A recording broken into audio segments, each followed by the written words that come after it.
السلام علیکم ناظرین، میں ہوں بلال ظفر، مخاطب ہوں کینیڈا سے۔ ناظرین، مغربی معاشرہ بہت مشکل ہے اس معاشرے میں سروائیو کرنا، اپنی اصلی اسلامی اقدار کے ساتھ اور مشرقی روایات اور تہذیب و تمدن کے ساتھ۔ اتنے چھوٹے چھوٹے کپڑے پہنتی ہیں یہاں پر، اور بعض اوقات مرد بھی نظر آ جاتے ہیں اسی طرح سے۔ آنکھیں نیچی کر کے رکھتے ہیں ہم، بچوں کو بھی ساتھ ساتھ ایجوکیٹ کرتے ہیں کہ یہ ایک مختلف ملک ہے، یہاں کا کلچر مختلف ہے، لیکن بچوں کے ذہن میں یہ بات بٹھانا کہ ہمارا دین کون سا ہے اور اس کی کیا تعلیمات ہے، ان کی کیا اہمیت ہے، ہمارے لیے تو سمجھنا آسان تھا کیونکہ ہم ایسی سوسائٹی سے آتے ہیں، ایسے ملک سے آتے ہیں جہاں میجورٹی سب مسلمز تھے، بھلے عمل سے ہو نہ ہو یا اب ایون پہناوے سے بھی دکھیں نہ دکھیں، لیکن کم از کم میرے بچپن میں ایسا ماحول دیکھا ہے کہ لوگ فالو کرتے تھے کسی حد تک اسلام کو۔ اب اس معاشرے میں یہ چھوٹے چھوٹے بچے جو ہم لے کر آتے ہیں مشرق سے اپنے ساتھ، ان بچوں کو ہم سمجھا تو سکتے ہیں اور وہ سمجھ بھی جاتے ہیں کسی حد تک، لیکن وہ جو ایک چیز ہوتی ہے ڈے ٹو ڈے سب کو ایک طرح کے کپڑے پہنے ہوئے، اپنے آپ کو ڈھانپے ہوئے دیکھنا یا نماز پڑھتے دیکھنا، کانوں میں اذان کی آواز آنا۔ یہاں کی مسجدیں پتہ ہے کیسے ہوتی ہیں؟ مطلب آپ اندر جائیں گے تو اندر اذان ہو رہی ہے، لیکن آپ مسجد کے باہر کھڑے ہیں تو آپ کو اذان کی آواز نہیں آئے گی، کیونکہ اس قسم کا سسٹم انسٹالڈ ہوتا ہے کہ اذان کی آواز باہر نہ آئے۔ کان ترس گئے ہیں اذان سننے کو اس ملک میں، یہاں پر تو کوئی اذان سنائی نہیں دیتی۔ اب یہ جس قسم کی سکن شوئنگ ہے، جس قسم کے کپڑے ہیں، جو کلچر ہے ان لوگوں کا، جس قسم کی ایجوکیشن ہے،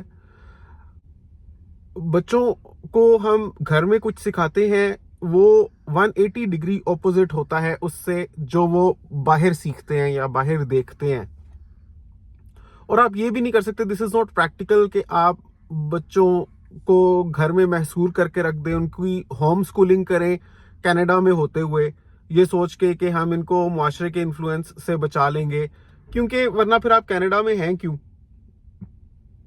آپ کا بچہ جب تک باہر کے معاشرے میں رہنا، ان کے ساتھ انٹریکٹ کرنا، سوشلائز کرنا، انٹیگریٹ کرنا نہیں سیکھے گا تو لانگ ٹرم صرف وہ ایک تو آئیڈینٹی کرائسس کا شکار ہوگا، اور ساتھ ہی ساتھ وہ ایک کامیاب انسان نہیں بن سکے گا، وہ ڈیلیور نہیں کر پائے گا، کیونکہ جس قسم کے کلائنٹس اس کو ملیں گے، جس قسم کے کولیگز اس کے ہوں گے، ان کی ویلیوز اس سے ٹوٹلی کنٹراسٹنگ ہوگی۔ تو یہ ضروری ہے کہ بچے اس سب کو دیکھتے ہوئے، اس کا حصہ رہتے ہوئے بڑے ہوں، اور ان میں وہ شعور اجاگر کیا جائے کہ یہ سب کچھ تو ہے، لیکن آپ نے کیا کرنا ہے، یا آپ نے کیوں مختلف بیہیو کرنا ہے، یا کیوں مختلف ہو کے رہنا ہے آپ نے۔ جی جی جی جی، یہی چیلنج ہے اس ملک میں، جس میں ہم کر یہ سکتے ہیں۔ میں ہوم سکولنگ میں اس لیے بلیو نہیں کرتا کیونکہ اس میں پیرنٹس کے اوپر رسپانسبلٹی تو بہت زیادہ آ جاتی ہے، اتنے فارغ پیرنٹس ہوتے بھی نہیں کہ وہ باقی تمام کاموں کے ساتھ ساتھ ہوم سکولنگ بھی بچوں کی کریں، لیکن یہ ضرور کر سکتے ہیں کہ ڈیلی آپ خود ان کے سامنے نماز پڑھیں، قرآن پڑھیں اور اسلام کی باتیں کریں تو وہ اثر لیں گے ہی لیں گے۔ یہی ہے جو انسان اپنے لیول پر کر سکتا ہے، باقی تو اللہ تعالیٰ کے اوپر ہے۔ میں سوچتا ہوں کہ لانگ ٹرم مطلب پی آر تو ہمیں مل گئی ماشاءاللہ، سٹیزن شپ لینے کے بعد بھی ہم کیا یہاں پر رہیں گے؟ آپ کو میں حقیقت بتاؤں تو we can only take one day at a time, ہم زیادہ لمبا پلان کر نہیں سکتے، کیونکہ اس وقت کیا حالات ہوں گے۔ آج سے ابھی 1 سال تو تقریباً گزر گیا، سمجھ لیں ہمیں 2 سال اگر اور رہتے ہیں سٹیزن شپ ملنے میں، تو 2 سال بعد ہماری فائنینشیل پوزیشن کیا ہوتی ہے، ہمارا مائنڈ سیٹ کیا ہوتا ہے، اور ہم کس قسم کے حالات میں ہوتے ہیں، اس وقت ہم یہ ڈیسائیڈ کر سکیں گے کہ ہمیں کیا کرنا چاہیے۔ کیونکہ دیکھیں اب ادھر اتنا جو مشکل ہم برداشت کر کے آئے ہیں, اتنے پیسے اپنے ساتھ لے کر آئے ہیں, ہم نے یہاں پر آ کر انویسٹ کیے ہیں, تو سٹیزن شپ تو لینی بنتی ہے, کیونکہ سٹیزن شپ لے کے ہم کبھی بھی دوبارہ پھر واپس بھی آ سکتے ہیں. سٹیزن شپ کے بینیفٹس بھی ہوتے ہیں, اور سب سے خاص بات یہ ہے کہ سٹیزن شپ لے کر اگر میں دبئی یا سعودیہ میں جاب کرتا ہوں تو مجھے ایز اے پاکستانی جتنی پے ملے گی اس سے سمجھ لیں 3 ٹائمز ملنے کے چانسز ہیں. تو ایک رسپیکٹ بہت بڑھ جاتی ہے, ایڈوانٹیجز بہت بڑھ جاتے ہیں, تو وہی ایک چیز ہے. لیکن کیا سٹیزن شپ لینے کے بعد اگر اس ملک میں آپ اپنے بچوں کو بڑا کریں نا, تو خاص طور پہ جب ٹین ایج آتی ہے, تو مطلب ہم تو خود جانتے ہیں کہ پاکستان جیسے کنٹری میں ٹین ایج میں کس طرح سے لاؤبالی پن آتا ہے بچوں میں, اور وہ کس طرح شوخ اور چنچل ہو جاتے ہیں, اور کس طرح سے وہ ڈسٹریکٹ ہوتے ہیں اور غلط کاموں کی طرف ان کا دل و دماغ مائل ہوتا ہے. تو یہاں پر تو کھلے عام بلاوا ہے, جو انفلوئنس ہے کہ بھئی اوپن ہے سب کچھ, آپ آزاد ہو.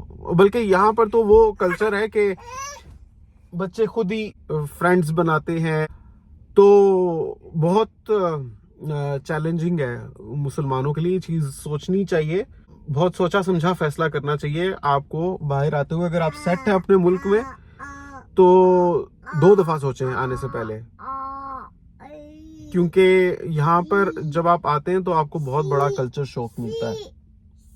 ہم تو اب آ گئے ہیں, تو بس اللہ تعالیٰ سے دعا کرتے ہیں کہ سب خیر خیریت رہے انشاءاللہ, ورنہ توبہ توبہ.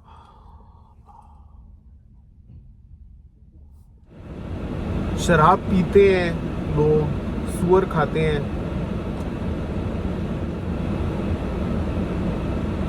بہرحال ہم پھر بھی ماشاءاللہ بلیسڈ ہیں. یہاں سے دیکھیں پاکستانی, انڈین, حلال ساری گروسری ملتی ہے گھر سے 5 منٹس کی ڈرائیو پہ. یہ بہت اچھی بات ہے.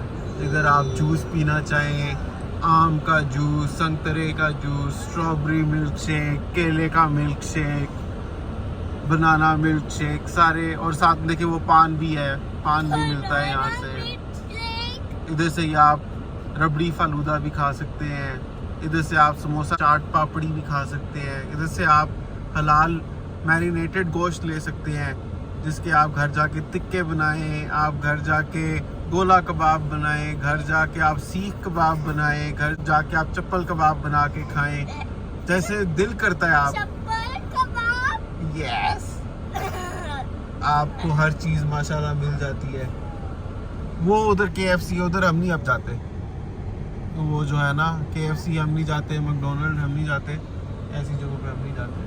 کیونکہ مجھے پتا ہے, کیونکہ ان لوگوں کا اس کے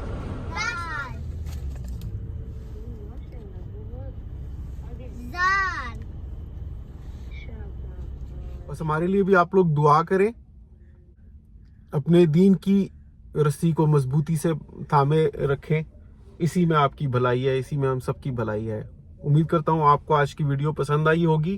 کامنٹس میں ماشاءاللہ ضرور لکھیے گا, اور یہ بھی بتائیے گا کہ یہ ویڈیو دنیا کے کس کونے سے دیکھی ہے. آپ سے ملتا ہوں اگلی ویڈیو میں, تب تک کے لیے اللہ حافظ.